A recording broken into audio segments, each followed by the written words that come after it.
Thierno Abou Gueye jërëjëf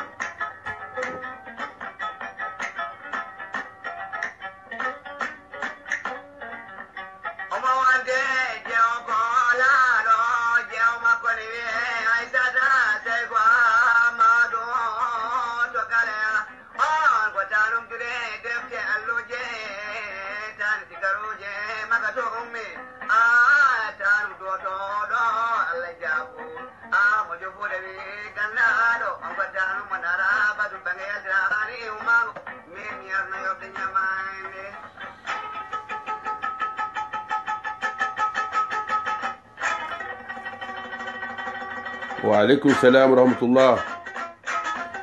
Mr Karim Fall maa ngi leen nuyu waa Italie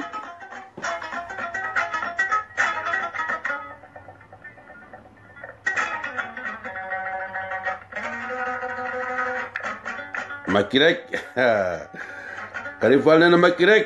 waaw waaw Macky rek président Gaye Thiam Macky rek Macky rek Macky rek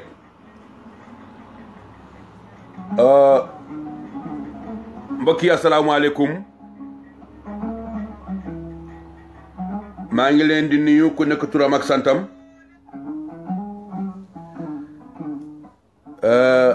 nañu sant yàlla bu baax a baax ñëwaatee ji di waxtaan ak mbokk sénégalais yi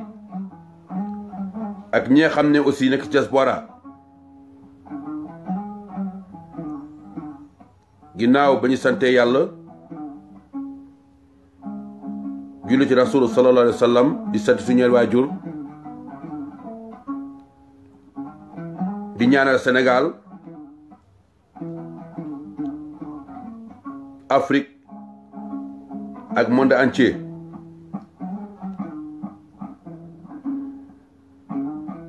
waa tey nag balaa ñu tàmbale suñu waxtaan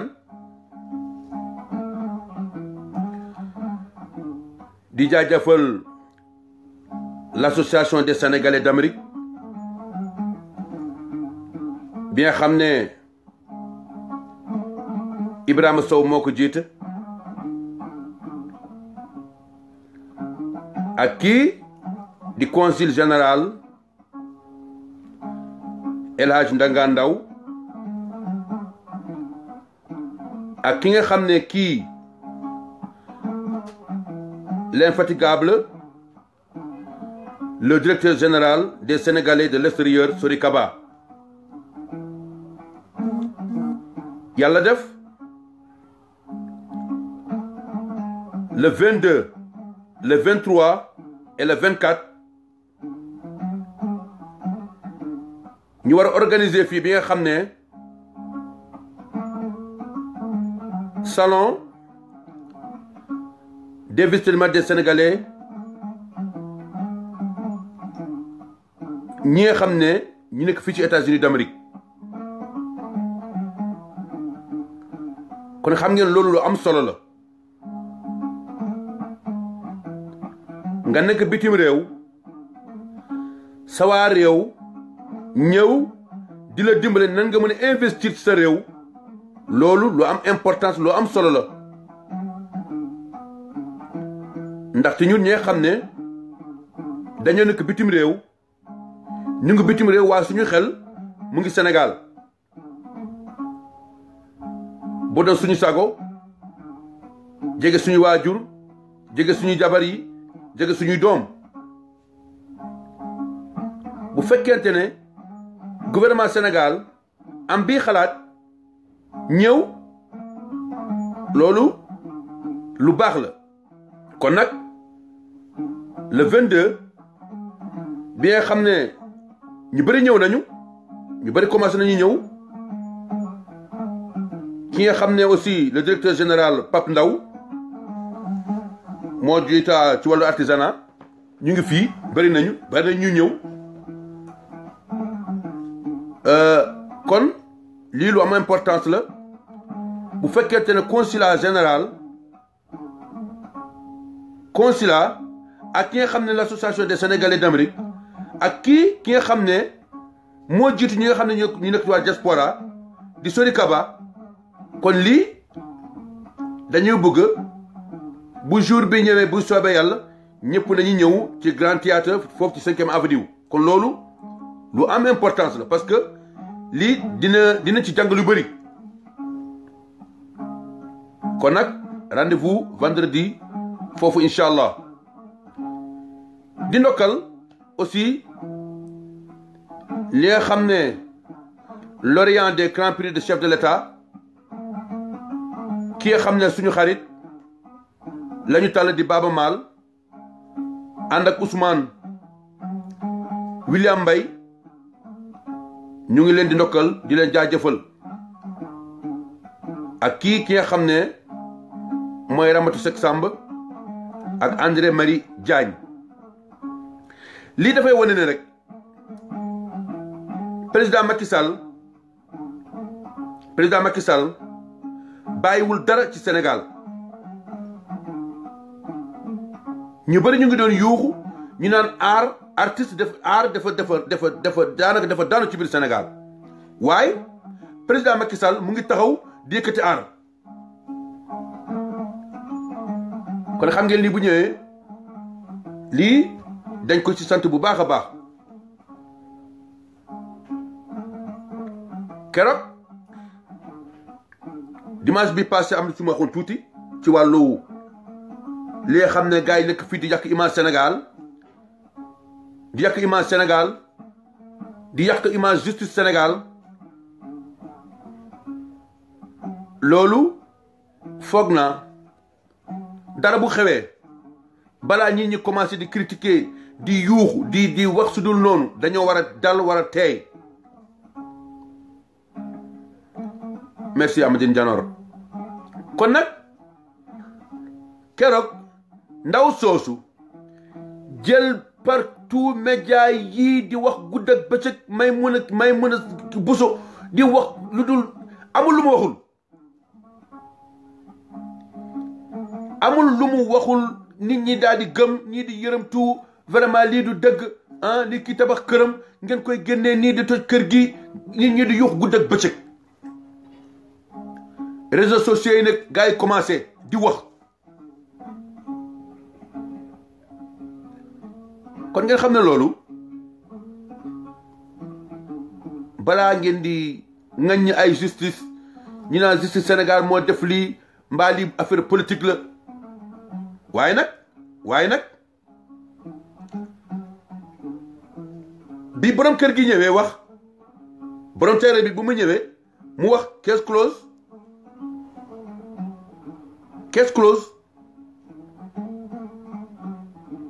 c'est que nit ñi dañuy yàqamti boo fekk daanu bul xool bul seet fi nga daanu xoolal fi nga fekk foofu moo gën waaye nag ñun dañoo gaaw loolu mooy suñu problème dañoo gaaw man gisuma lu tax ñu taxaw di yàq toujours bëgg yàq suñu image di yàq image Sénégal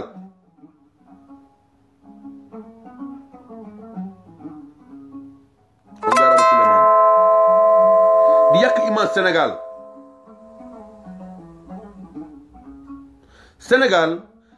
suñu Sénégal la suñu Sénégal la kon waruñu taxaw di yàq turu Sénégal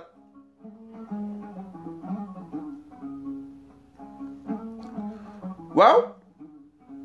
daanaka monsieur Tall bu muy ñëwee mbir mi leer na nañ amuloon politique amul dara ndaw si xëy na pour ñu fa toogoon ñoo ko doon ngemb muy def sudul noonu di tabax guddi foo gis tabax guddi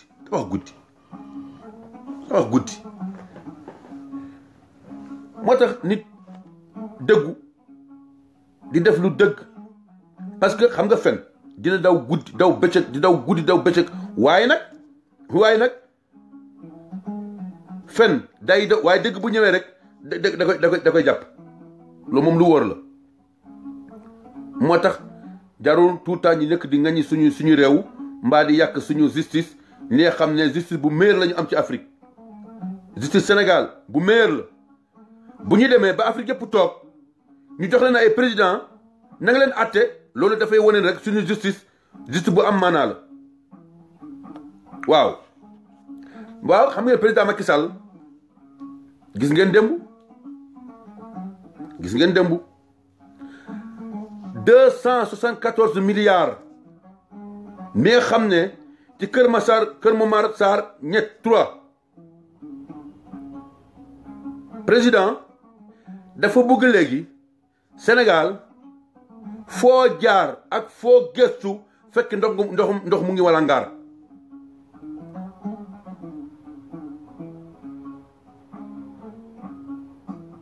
$274 milliards xam nga ku ko jël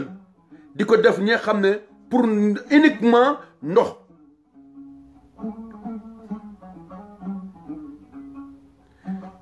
xam nga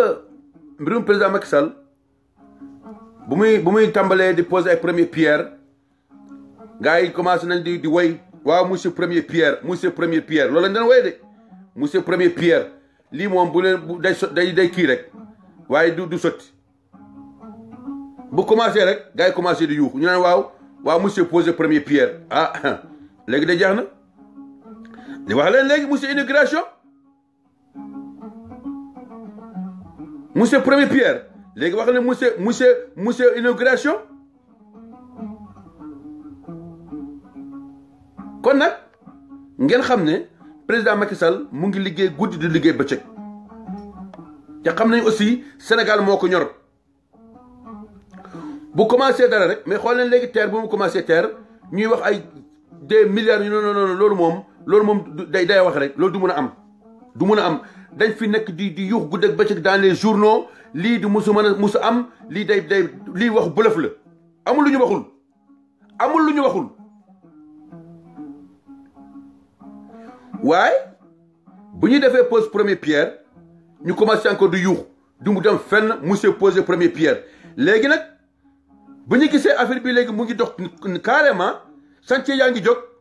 ñu ñëwaat léegi waaw lii moom xamuñ lu tax mu jël ay des milliards des centaines de milliards mu koy def fii parce que li dafa cher man waaye yéen gars yi da ngeen def virage 200 kilomètres à l'heure di yéen a wax lu du am président mu ngi koy def ngeen naan léegi encore dafa cher terrain terrain kay boo ko bëggee day cher de terrain boo ko bëggee day cher te aussi terrain bu am maana bu mucc ay dernière génération kon loolu boo ko bëggee il faut nga génne xaalis kon nag lii vraiment ñu ngi sant président Macky Sall bu baax a baax vraiment ci liggéey bu muy def ci biir Sénégal loolu lu am maanaa la parce que lii Kër Momar Sarr bi nga xam ne temps yëpp Sénégal ndeysaan ñu ngi jooy ndox ñi naan guddi du ñu am ndox ñu naan il faut ñu yeew 3 heures du matin li yëpp dinañ ko fàtte incha allahu rabbi comme ni ñu fàttee courant ñu bëri léegi dañuy fàtte sax léegi est-ce que allahu akbar non président Macky Sall mu ngi liggéey bu baax a baax nag xoole rek courant kan moo mosoon xalaat ci Sénégal di nga toog 5 heures de temps wax ma ne 5 heures de temps nga toog 5 heures de temps sans coupure de courant ku ko mosoon xalaat waaye liggéey président Macky Sall ak kii nga xam ne moo fa nekk tey jii le directeur général Mohamed Cissé moom it mu ngi def vraiment liggéey bu am maana waaw Makhtar Cissé moom it le directeur général de Sénélec mu ngi def vraiment ay résultats yu am maana président Macky Sall boo nekkee rek président Macky Sall boo koy déglu fu ñu la joxoñ rek fu ñu la bu ñu la defal lii rek ñi nga xam ne dañ ci génne ndam président mu amul fu mu jaarul di directeur général ministre premier ministre assemblée nationale ah poste yëpp jaar nga ko daanaka xam nga kooku moom xam na lépp xam na kon nag kooku bu fekkente ne da nga bëgg liggéey rek da nga bëgg liggéey boo toog rek président Macky Sall bu soobee yàlla di nga ci am ndam kon nag aussi Mactar Cissé vraiment ñu ngi lay gërëm bu baax a baax aussi ci liggéey bi ngay def ci wàllu courant am courant sax bay commencé di jaay vraiment loolu lu am solo la ndeysaan xool leen aha nag bugguma nag benn ministre mbaa benn directeur général mbaa yu demee noonu di tontu Idrissa Seck bàyyi leen ko bu ko kenn tontu nag bul kenn tontu Idrissa Seck bul kenn tontu Idrissa Seck bu fekkente ne Idrissa Seck mooy taxaw ñi naan président Macky Sall incompétent yow quelqu'un qui est incompétent ci sa région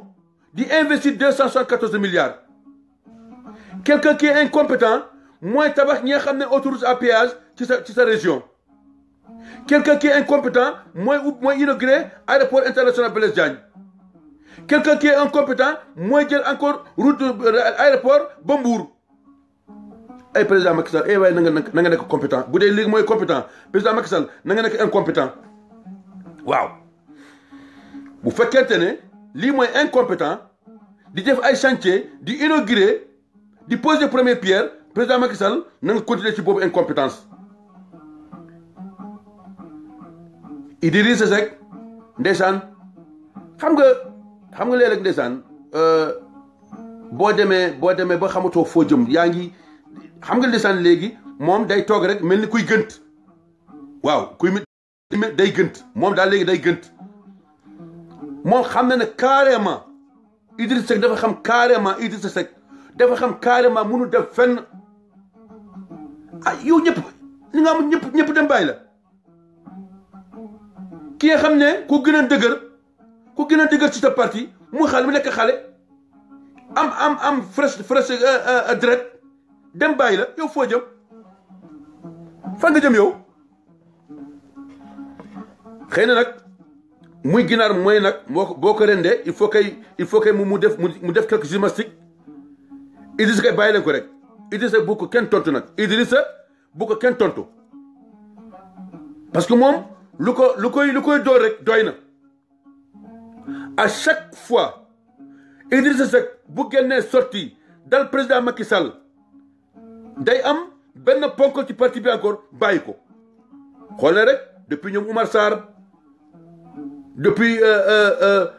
maître kii nu mu tuddati Diop ñëpp dem bàyyi ko ñoom Oumar Gueye ñëpp dem bàyyi ko léegi tout récemment mooy Thierno Bocoum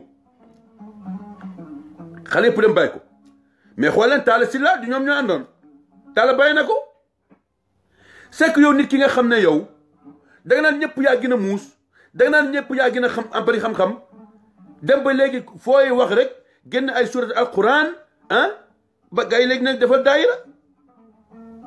daayira léegi Idrissa fu mu wax rek mu génne fee alquran de ay kii ñu ne ko léegi defal daayira yow kay doo politicien man daal lu ma ñaan moom gars yi bu ko kenn tontu Idrissa bàyyi leen ko rek moom kay na dem rek parce que bu ngeen koy tontu rek day dund kii ci wàllu politique yàlla moo ko rey politiquement Idrissa Seck il est mort léegi nag dafay bëgg nooyaat bu ko kenn tontu man daal loolu laa ñaan gars yi bul kenn tontu Idrissa Seck parce que Idrissa Seck à chaque fois bu génnee sorti yu mel ni dal président Macky Sall nee naa leen du am un mois am ku koy bàyyi kon bàyyi leen ko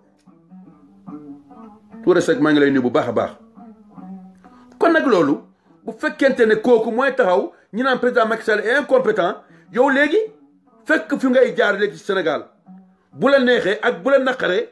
di nga gis li président Macky Sall def boo ne da ngay dem ci Sénégal ngay seet nit ñi na nga kii na nga sol nu ñu koy waxee sax na nga nekk silmax de il faut nga nekk silmax Idrissa Seck boo nekkulee silmax la budda par la force nga gis les réalisations du président Macky Sall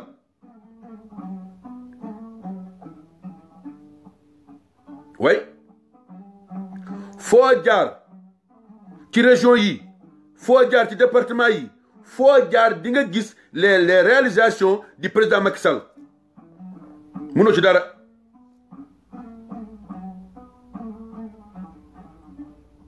léegi nag da ngay dem di uti ay baat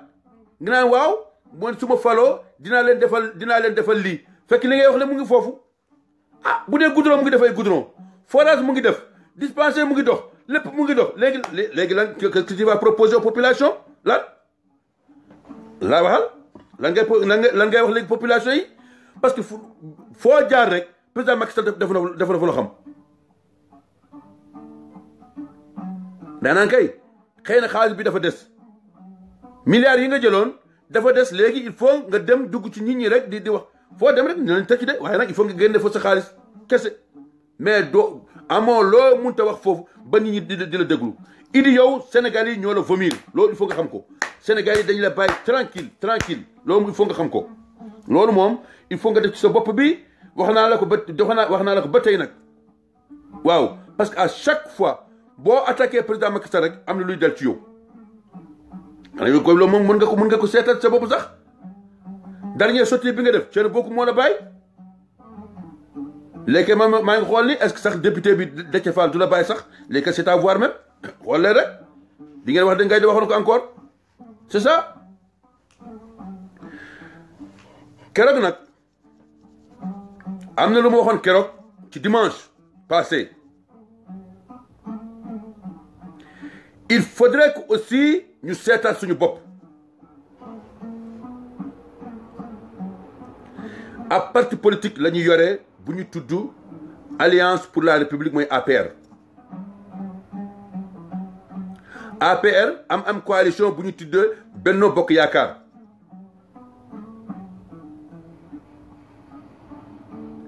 parti politique nag lu koy doxal mooy di toog di waxtaan di weccanti xel ak xalaat il faut ñu xam loolu waaye nag ñu wax bañ a wax am ay problème suñu biir parce que aussi dañoo gis ay nit ñi xam ne vraiment dañu frustré am na loo xam ne te aussi warutoon am na loo xam ne nit ñi dañoo war a mën a gérer seen biir parce que doo nekk un responsable politique imaginons nga nekk un coordinateur nga jóge fi dem Sénégal ba ñibbisi doo mën a gis kenn du ministre du directeur général du kenn ba nga ñibbisi koo woo rek mu ne asalaamaaleykum maaleykum salaam koo kan la man la Ngaïdo mais Ngaïdo nag depuis quand Ngaïdo je suis venu hier bu avant-hier bon là je suis en réunion on se rappelle ku am chance la moo la ñuy jël ñu naan on se rappelle te président Macky Sall wax na ba sonn mu ne leen dee leen tijji seen portable yi ngeen waxtaan ak population bi waxul ngeen waxtaan ak waa APR waxul ngeen waxtaan ak waa Benno Bokk Yaakaar ak waa population bi bu fekkente ne nag nga nekk un responsable nga nekk politique mbaa ku munta doon nga jóge fii dem munoo daje ak kenn loolu aussi vraiment dañu war a seetal suñu bopp parce que am na frustration mi nga xam ne waratuñu am bu fekkente ne yow jóge nga fii nga rek responsable politique munoo fa gis kenn boo fi ñibbisee vraiment day métti mais am na loo xam ne aussi ñun ñoo ko mën a gérer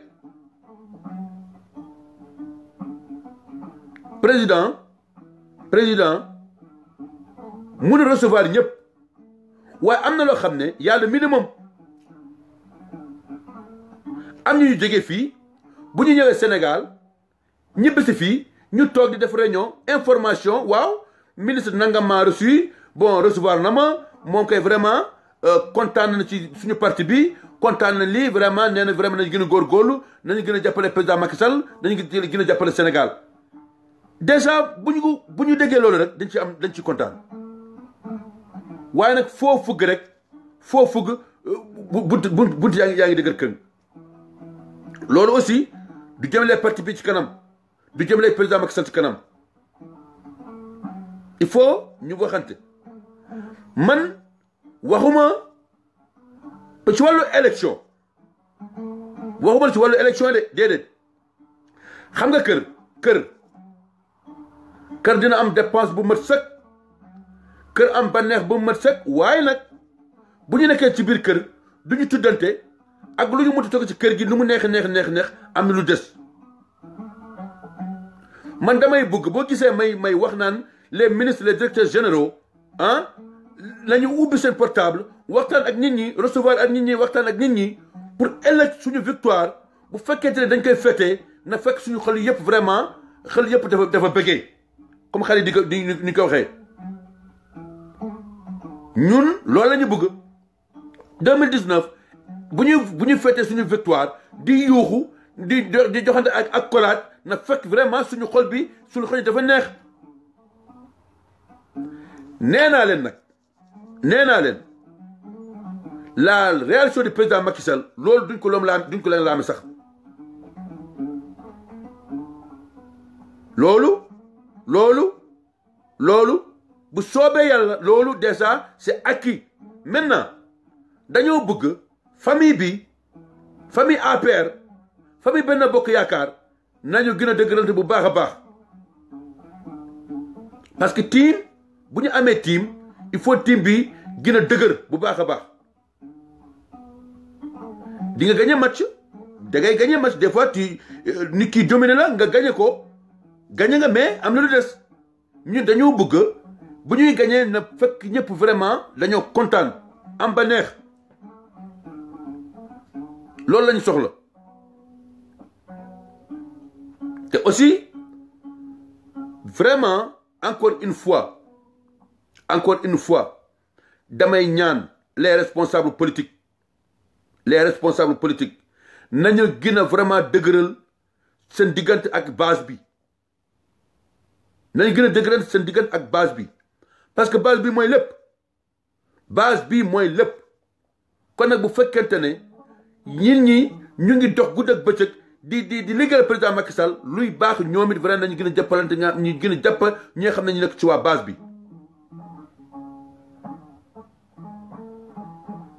parce que politique aussi bu fekkente ne da ngay def politique léeg-léeg doo mën a gis benn autorité mbaa boog doo gis benn responsable bu demee ba ci kanam yow mii si bopp ni vraiment da ngay daw tuuti loolu mooy dëgg bi il faudrait que nit ñi mën a xoolal vraiment suñu doxin aussi y a une chose APR Alliance pour la République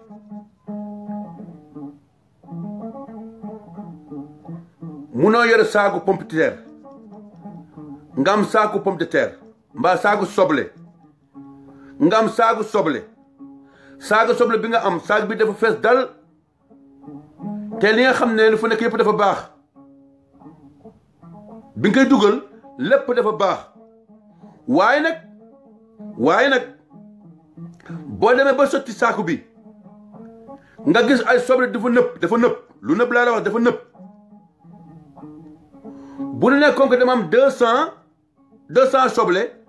su ma ci génnee ñaar bi mbaa ñett bi du ma am 200 déglu leen bu baax de na ngeen ma déglu bu baax a baax ma ne bu fekkente ne da nga am saaku soble saaku bi da nga ci am 200 pièces saaku bii nag merci Ndiaga saaku bii nag nga am ci li nga xam ne ñetti soble dafa nëpp mbaa ñeenti daf ci nëpp nga perte ñeent yi moo gën ngay perte 200 yi parce que soble bu nëbee boo ko génnelee rek dina walla yeneen yi parce que am na ñoo xam ne ñu ngi ci APR liggéeyu ñu APR liggéeyu président Macky Sall ñu ngi yàq parti bi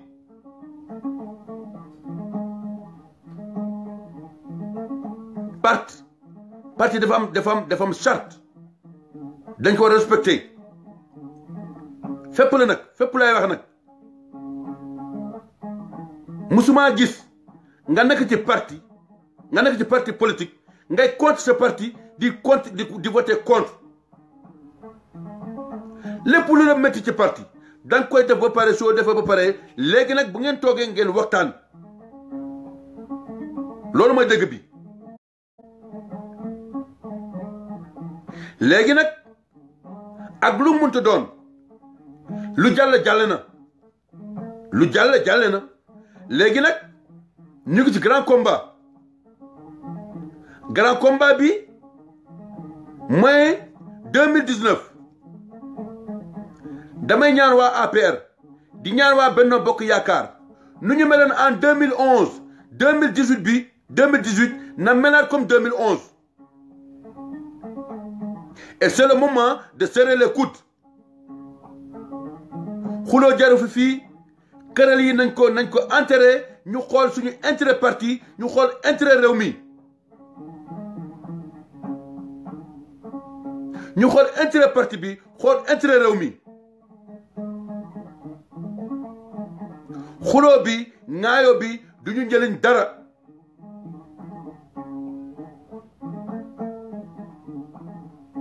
président Macky Sall yàlla daa def aha nag billaay boo nekkee leader politique ba nga yaakaar nga naan waaw mbooloo mi dañu topp ci man billaay boo demee sa jabar sax du la topp même sa jabar du la topp nit ñi seen xol yi ñoo nekk ci biir Macky Sall seen xol yi la ñuy jox président Macky Sall il faut nag nit ñi xam seen bopp léegi nag kulli shay'in lahu sababun loo gis nag dafay am pont boobu nag boo yaakaaree yow boo demee rek xëy na nit ñi dañu lay topp bul dem de dafay mel ni ku gënt boo gëntee nga am 1 million bul yeewu de ay boo yeewoo bul yeewu de boo yeew rek dem na ku gënt am 1 million boo gëntee da nga am 1 million bul yeewu de boo yeew rek dem na kon nag bul yaakaar ne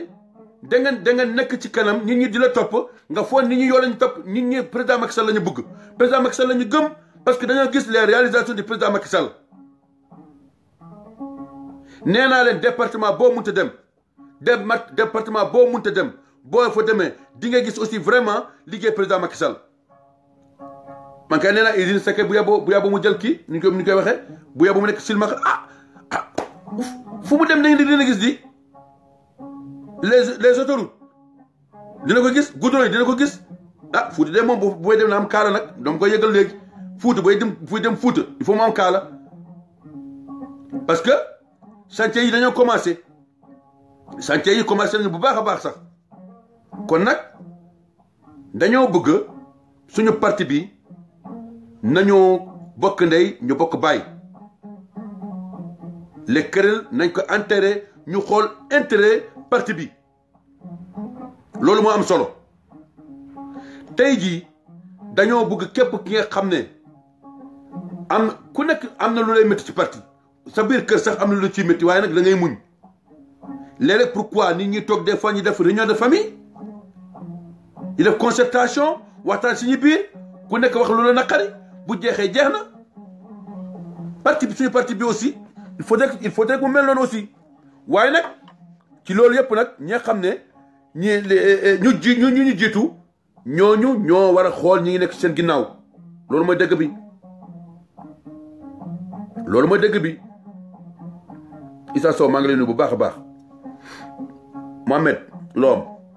kon nag loolu lu am importance la nañu bokk ndey bokk baay parti bi ñu ñoo ko moom APR les portes sont ouvertes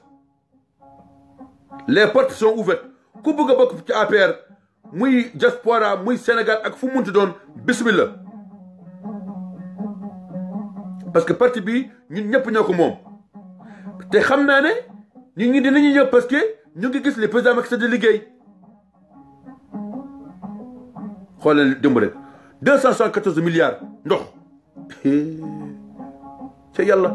lii ku ko musoon xalaat sama gars yi léegi nag léegi gars yi commencé nañ waaw du day wax rek du dem du loolu ab kii la waaw Idriss loolu la wax di Idriss loolu la wax di kooku moom Idriss moom léegi daa amatul lu muy wax loolu mooy problème am fu mu musoon attaqué président Macky Sall nit ñi dew nañ ko ah loolu moo am di nee naa nag amul bu ko kenn tontu nag bu ko kenn mën tontu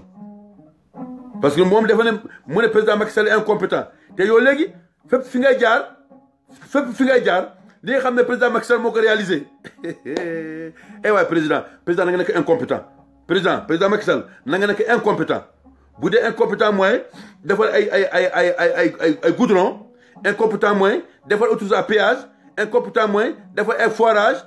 incompétent mooy bourse familiale incompétent mooy waaye munoo lim munoo lim lépp munoo ko ay président Macky Sall lu muy def moom macha allah te aussi xam nga bu fekkente ne woon da ngay wax ci li ngay wax yow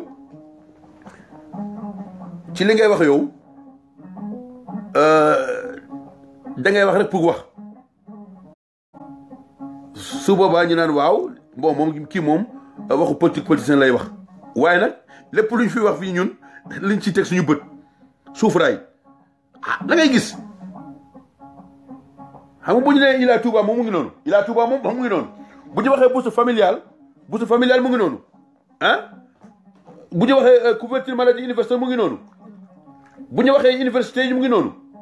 bu ñu waxee wàññi ceeb bi mu ngi foofu kon nag vraiment lii yëpp président Macky Sall def moo ko def sant yàlla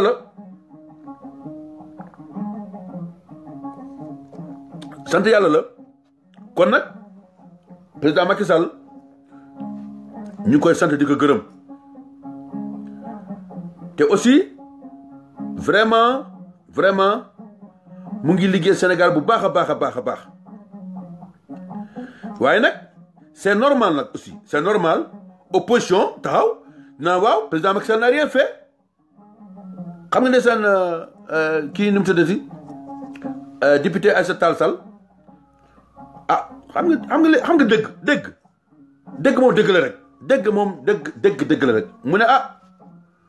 man de di ma wax ne président n'a rien fait loolu moom du ma ko wax président n'a rien fait loolu moom du ma ko wax da nga naan kay président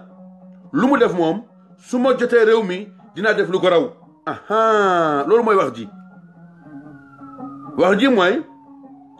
président Macky Sall am na lu mu def waaye nag man su ma jotee réew mi dinaa def lu ko raw loolu dina nopp dina ko dégg xel dina ko dégg waaye président Macky Sall n'a rien fait te yow li ngay naan courant bi yow sa facture yaa ngi doon fay 150 000 ngay fay 50 000 mbaa 75 000 nga ne président Macky Sall n'a rien fait loolu am wax la yow kay booy waxal waaw am na lu mu def waaye nag bu ñu jotee réew mi dina def lu ko raw loolu kay moom d'accord waaye il n'a rien fait rek waaw kon sama gars yi comme gars yi di wax lu neex du doy bu ñu nee chaque jour mën nañ fi wax ci 2 heures de temps 3 heures de temps di wax lu président Macky Sall def waaye duñ ko xaaj jeexal sax waaye nag sant yàlla bu baax a baax di ñaanal Sénégal yàlla nañu yàlla defal jàmm yàlla indi jàmm ci biir Sénégal yàlla na yàlla ubbi aussi yëpp yàlla indi jàmm ci biir Sénégal Afrique ak monde entier kon nag vraiment ñu ngi ñaanal président Macky Sall gudd fan ñu ngi koy ñaanal wér-gu-yaram moo xam nag fu mu bëgg a jëmale Sénégal yal na ko yàlla dimbali ñu ngi koy ñaanal yàlla deuxième mandat bi na gën a oyof ci moom trop dina ko jot bu soobee yàlla dina ko jot bu ko jotee aussi vraiment yàlla na oyof waaw ndaxte tey ji Sénégal